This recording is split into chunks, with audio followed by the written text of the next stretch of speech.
Promised you you'd have a union president, and I am, because you're the best. Now, we talk about whether, Wall Street built America. They're good folks in Wall Street. They're not bad folks. They're good people all over the country. So there is a new way for people to claim extra $500 in stimulus relief payments. You want to continue watching this video to find out the latest stimulus check information and Social Security news. There are more states and cities that are finally sending out their own form of stimulus checks to their residents that are experiencing financial troubles. One of those states is Massachusetts, and the Massachusetts governor, they're going to begin rolling out $500 payments to hundreds of thousands of low-income residents in the first premium pay program of its kind. The state's Executive Office of Administration and Finance, specifically in the state of Massachusetts, has said that it will begin sending the payments as part of a $4 billion crisis relief plan. The effort is meant to help hundreds of thousands of workers who fell below the state poverty line. In an official statement, the governor said that he was pleased to sign the Crisis Essential Employee Premium Pay Program into law in December, and that the administration has worked quickly to design the parameters for the program with plans to officially begin distribution.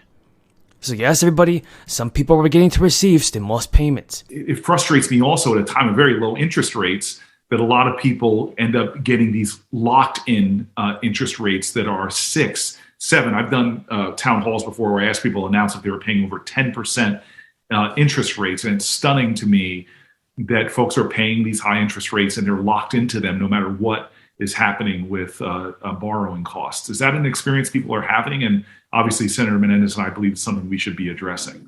According to the administration, residents will be eligible for payments if their income in 2020 was at least $12,750, and if their total income put them 300% below the poverty line.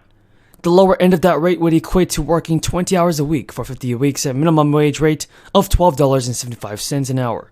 For a single filer with no dependents, though, the maximum total income to be eligible for would be $38,280. Additionally, a resident who files with a spouse and 2 dependents, or with a spouse or with no spouse and 3 dependents, could be eligible with a household income of up to $78,000. However, those who received unemployment benefits, everybody, back in 2020 will not qualify for the extra money in the state. Plus, a Massachusetts administration official told NBC that the eligibility requirements were limited to income thresholds because it was a faster, simpler, and more inclusive way of getting the payments out the door. Overall, the first round of payments to low-income workers will provide meaningful support for individuals who continue to work despite the crisis. So we are pleased that the administration has been able to quickly design the program to get funds out the door to those workers with who the program is intended to support. So many congressional Democrats include support sending out a 4th round of checks for eligible people. At least 80 Democrats in Congress, including Kamala Harris, who support a 4th stimulus check, possibly as part of recurring payments. The White House has said a 4th round of checks might be costly, but it has also said it would consider another round. The proposed amount of the 4th round of checks remain uncertain, and Minnesota Representative Ilhan Omar has supported recurring payments of $2,000. Adam Rubin, the director of the Economic Security Project, has advised the White House on recurring checks. He said the amount should be at least $1,000. To help control costs, Democrats have suggested several solutions. 7 on the House Ways and Means Committee have suggested tying direct payments to national economic conditions. So folks, it only makes more sense that stimulus payments be sent out this year. If you guys agree with me, tell me in the comments down below. That's progress.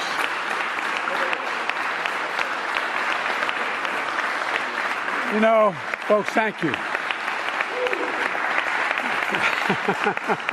Thank you. Before I begin my somewhat formal remarks, walking in here today and seeing you guys sitting on that beam, first local ever to endorse me was a guy named Tommy Schrank in Ellesmere, Delaware, local ironworkers, and asked me to come out to a site. It took me up on an elevator outside, and there's 4 of them, crazy sons of guns like y'all, sitting having their lunch on a beam, I guess about 12 stories above the ground. You're nuts. Thank God you are. I tell you what, you gotta not only have some brains, but you gotta be coordinated to be an iron worker, man. And I was told that they said, they've done a cutout of number 46, the presidency. I'm the 46th president. And I'm thinking, well, maybe I can take it home. That's solid steel, man. And you guys did that on your time. Well, thank you very much. I'm not going to try to take it home.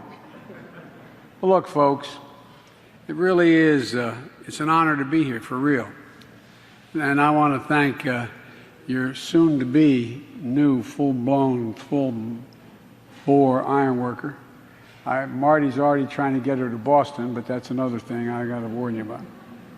But folks, look, it's an honor to be here with Vice President Harris and with Labor Secretary Marty Walsh, a proud member and former president of Labor's local union 223 up in Boston, and our Secretary of Energy, Jennifer Granholm. Got a few things we're going to build, and I want to thank the Maryland delegation, Ben Cardin, who's been a friend for a long time, and Chris Van Hollen, who's a really close friend, and outstanding Congressman Anthony Brown, and other elected officials that are here. Look, all of whom fight for working people in Maryland and every other state, because if it happens here, it happens around the world, it happens around the country. It's been an honor to be with the iron workers of Local 5, and we talk about building a future that's made in America. We're talking about you. Best press conference ever. We want to eat those cupcakes. There were none for the press. Okay. Sadly. All right. So we're gearing up to have a productive couple of weeks. Last night, Congress took an important step and overwhelmingly, and in bipartisan vote, in an overwhelmingly bipartisan step forward in the fight to eliminate forced arbitration for victims of sexual harassment and assault. By a large margin, 335 to 97, a majority of both parties, the House passed the bill authored by Senators Gillibrand and Graham. And it's really horrible that women or anybody and men were forced to sign away their rights to pursue charges of harassment and by being forced to sign these arbitration agreements. So this is long overdue, and I want to recognize my friend Senator Gillibrand, who has spearheaded the cause of ending forced arbitration for a long time. Thanks to her leadership, we're close to seeing this be passed into law. And I want to thank Senator Graham. We're working with him, and he is working right now to clear the Republican side so we can move this vote very quickly. I'm sure that this bill will have the same broad support in the Senate, and I hope we can move quickly. It's my intention to move this bill as quickly as we can in the Senate, and we hope to take action on the floor as soon as this week and send the bill to the President's desk. We're also working to advance our